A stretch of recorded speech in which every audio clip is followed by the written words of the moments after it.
my opinion, there's only 3 reasons why people wouldn't be successful. They're either arrogant, stupid, or lazy. You only fail when you quit. Don't fucking quit then. Just keep going.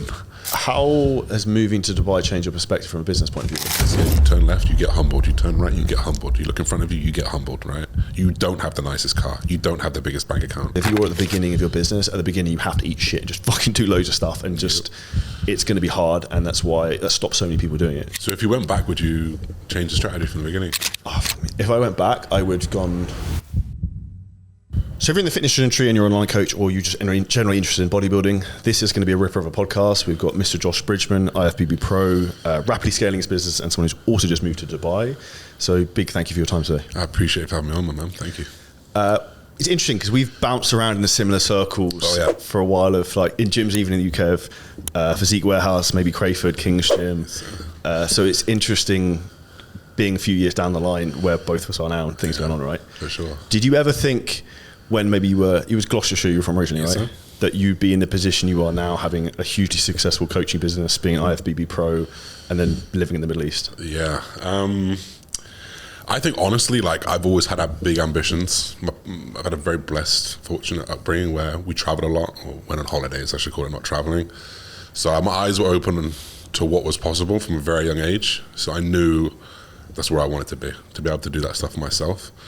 Did I envision it like this? Probably not, but like, I knew that there was going to be a route to the quote unquote top that I wanted to run on, and I wanted to get there quick. So I've been very lucky to have that open eye from the start, and I knew I was destined for something. So, did you go to private school? I went to private school until I was 11, and then I went to a grammar school where you do that little 11 plus test. The reason I could guess that from 2 reasons is, one, I know you come from a rugby background and also that you're well spoken, and that's also a similar thing for me. And actually what you just said about, like, you got exposed to things when you were younger, you don't realize the consequences of that when you're older. Exactly. Because if you don't see the ability to travel the world, or like how money really works, or like what success looks like, you're oblivious to what can be possible. Yeah, exactly. And it just crushes, or it gives you that limiting belief. For sure. Do you think limiting beliefs is something that in particular is in the UK that's hits a lot of people? I think so. The limiting belief, coupled with whatever that feeling is that comes up for people when they see someone doing well that isn't like positive. That's the one thing that I noticed, like, stark difference being in different countries, especially the US, especially Dubai. I call it tall poppy syndrome. When the poppy farmers are looking at the poppy field, they look out and they see one that's tall and they want to chop it up to it's all even. That's kind of like the mentality that UK always had for me. They supported me until I was above them, and then almost felt like, right, let's try and attack this guy because he's doing a little bit too well. I wasn't a fan of that. It's interesting you say that, because that's something I very much felt and sometimes still get a bit full now. And I think something really sticks in my memory of, like, something I always remember. I was sort of going back and forth from Dubai a lot this time, and I remember going back actually to Physique Warehouse, and someone said to me, he's like, you're back here slumming it with us now. I was like, this is exactly why I'm fucking leaving, because people have this attitude of, like, if someone's going and doing different things, they automatically try and shoot them down and bring it down to their level. Yeah, exactly. You spending a lot of time in Canada, did you notice a big difference from that? Because for me, Canada in particular, the area where, like, Burlington and Pure Muscle and Fitness, definitely not fucking Pure Gym. They're like the nicest people in the world. So for me, from the British perspective, where everyone's very reserved, you don't talk to anyone you don't know, it's very, very weird. We're like people are super nice and happy all the time. Yeah, for sure. It's definitely eye-opening. Just going anywhere, go to Asia and it's like that. And you kind of like, right, well, what do these guys have that the UK don't? Oh wait, the UK's got more than these guys. Why are we still acting like that? It's just that culture that we've developed in the UK that just chops people down. So yeah, going to Canada, seeing people smile, you walk down the street, ask what you're doing, ask how you're doing, and genuinely, like, get a bit of a kick when you're doing well. That's like such a unique feeling that I hadn't had before. You're pretty close to your parents? Very close to my mum, less close to my dad, but still close. Yeah. Is that one of the driving forces for you to make your parents proud of you? Right now it's huge. I don't know if they're going to watch this, but like, they're not the best financially. So for me to be able to provide for them, look after them, both of them have had health issues I can help take care of. Like, that kind of thing is top tier. You can't match that when you want to help, and then you can. That's unbelievable for me. To interrupt the podcast quickly, we have a huge Black Friday sale that's on our business coaching at the moment in 7-Figure Scaling Systems. If you want to have success like Josh, we're giving away up to 3 months free business coaching in 7-Figure Scaling Systems. To get access to that, drop me a DM on Instagram at Charlie Johnson Fitness with Black Friday for more details.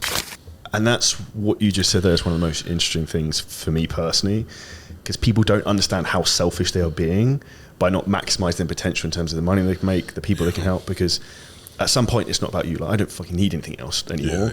It's about how I can help other people by being successful. And you, by being successful, can then provide for the ones you love, which is like the most fulfilling thing you can ever get. Exactly. I think that was a problem that I maybe had in my early days. I was lucky in a sense that most things that I had, first 10K months, stuff like that, it just happened. I didn't try. I didn't have a business acumen, didn't really have any knowledge about building a business. It kind of just happened for me because I was a person in the industry and people floated towards me. So for me, when I heard about coaches building their businesses and scaling and DMing and emails and all the other things that come with it, I'm like, I don't need to do that. Why do I want to do that? I've got to go chase down business. Why do I need to do that type of thing? Completely the wrong mentality. It's not chasing down business. It's chasing down the future. It's chasing down changing your life. It's chasing down people, changing other people's lives. So once I reframed it a little bit, the power was limitless. It's interesting you say that, because one of the questions I had to ask you was, maybe when we were bouncing around in the same era of like the UK, I was not getting flack, but I could tell there was friction between me and other people. For sure. I was probably one of those people. Yeah, because I was like just fucking selling and marketing, doing all this 100%. Shit. But people didn't really understand what I was doing at the time. So people were like, not off with me, but I could tell there was like some resistance of like, who the fuck is this kid? For sure. Because he's not a pro, he's not doing X, Y, Z. But now you see like the bodybuilders shifting to then want to be in that position and doing the marketing side of things. Like we work with Mike Summerfield, second best bodybuilder in the world, crazy. Like classic physique, right? So it's like, it's interesting in terms of how that shifts culturally and has then become acceptable. Yeah, and I was a big part of that culture that would look at maybe people like you, people who are doing it and thinking, how are they doing this? Like, but not like, how are they doing it? Let me go find out. Like, how are they doing this? Fucking, they're doing something immorally wrong. That was literally where my brain went. You know, they're poaching clients, they're poaching this, they're doing this. I'm like, it just was completely I was the person that I hated, really. But that's also, I think, as you mature as people, you understand like how things change and your perception is different. Completely. Like, I think everything in life is the lens you put on something to look at a situation. Like, this is a first world problem, but like my Ferrari wouldn't start this morning. I was getting a bit pissed off. And I was like, this is a problem I wish I had fucking the whole of my life. So I was like, this is actually a good problem to have. And it's the lens you put on things, you have to sometimes laugh, make a joke of, rather than trying to make a negative of a situation. I think people should always try and see the aspirational side of something, because when I started like in coaching online, maybe like proper started going for it, maybe 2018, I left my job in 2019. Like, there wasn't really anyone else doing it to a high level, so I was sort of just fucking making it up.